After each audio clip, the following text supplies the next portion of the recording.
David, a 4-3 victory against Dalbeattie Star this afternoon. Just give me your reaction to that game. Frantic is probably the best way to describe it. I thought we started well, a lot of control, created some decent moments, decent opportunities, maybe let ourselves down with the final pass or the final shot. Good goal to get ourselves ahead.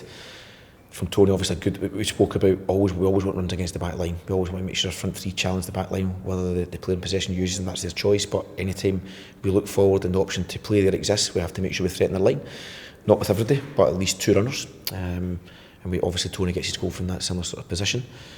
We probably found ourselves offside too often in the first half, whether that be by the run maybe just a little bit too early or the pass not coming quite at the same time.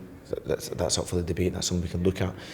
And then obviously lose two goals as the first half's developing, which creates a little bit of tension probably within the group, and I don't think that needed to be the case because, as I say, I think the main message, whether we were 1-0 up at half time or 2-1 down as it turned out to be the case, was that we needed to speed the game up a little bit. We need to try and find ourselves from where the game's starting to the opposite side a little bit quicker and then threaten our line rather than playing in straight lines.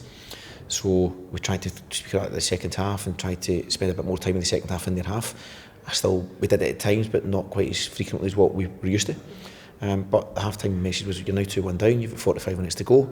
It's a chance to finish. I know we won the league, that wasn't possible, but you get a chance to finish second in the league. So that was the message at half-time, and the players realised that, and obviously we scored 3 goals, and you think at the end of the game is obviously done then, and losing the goal late on just makes it a little bit closer again, what you'd like it to have been. So we won't look too deeply into it today. I think we've got to look over the course of the season, and I think it's been a very positive season for the lads and a lot of individual development as well.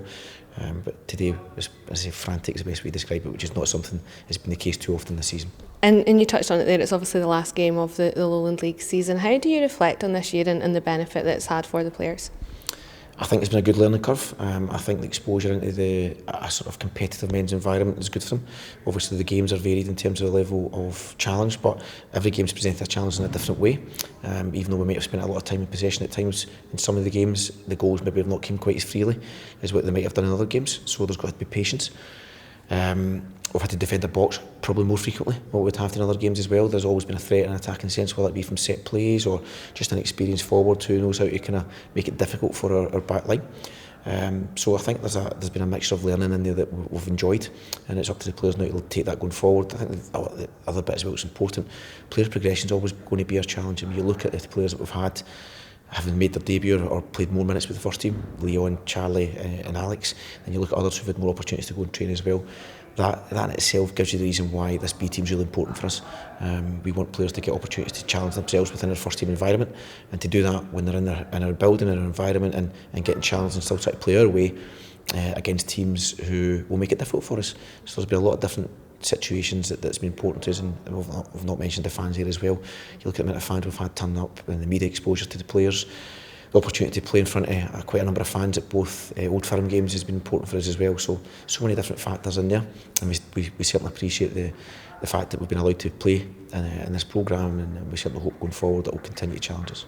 And this season there still is the Glasgow Cup final as well. What will the next few weeks look like for the players?